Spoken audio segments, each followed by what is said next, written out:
Hello and welcome everyone. So I'm going to do a brief video here on what the best time to eat during your fast and basically eat your meals. And basically in this picture here, in this illustration, most people are eating breakfast, lunch, and dinner.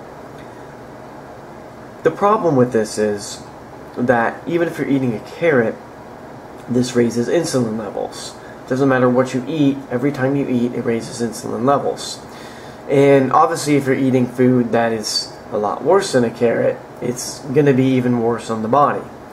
So what's happening here is a lot of people are not understanding that you don't have to eat breakfast, lunch, and dinner.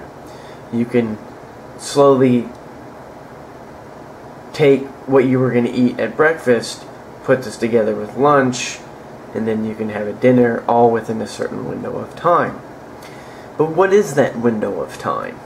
Well, it doesn't really matter the window of time as long as you're fasting. So for example, let's say you start eating at let's say you stop eating at 7 p.m. and you want to start eating at 7 a.m.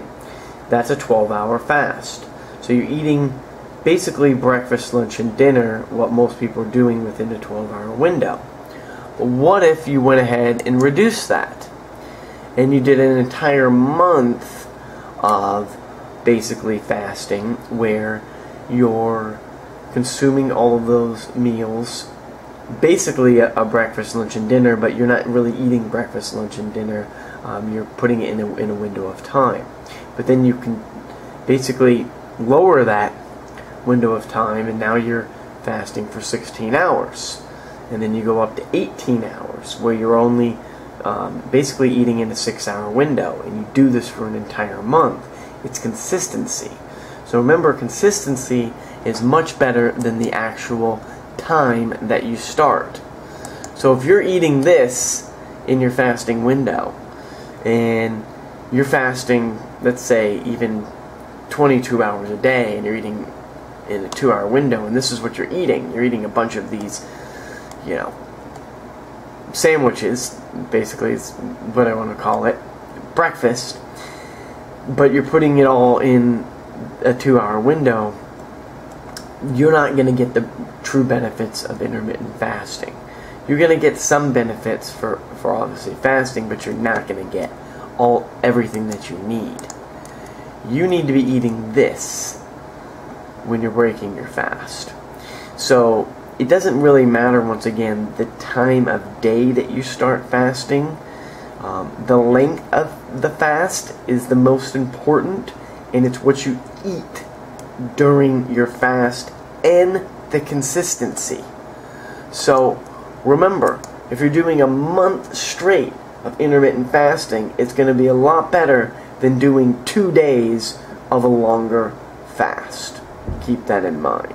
Consistency is key. But take that month of fasting, bring it to 2 months, 3 months, 4 months, etc. That's where you're going to really start noticing the benefits. And especially when you get into dry fasting, where basically, as I'm showing here, there's no food, no water. Always start with water fasting first. Master that with the fruit, and then you can get into more of the dry fasting, where let's say you stopped eating at 7 p.m. and then you regained at 7 a.m. but you're not drinking any water within those 12 hours. Then you bump it up to 16 and you're not drinking any water for 16 hours. So you really got to get used to that, but that's where the most benefits are going to come from. And it's not something I would suggest that you're doing in 100-degree weather. This is something that where your body is going to be comfortable in a comfortable setting, and you get used to that. It's all about training, folks. The better off you are at training and putting in the right foods, the easier it's going to be for healing and, of course, detoxification. Any questions, go ahead and let me know. Thank you so much. Bye-bye.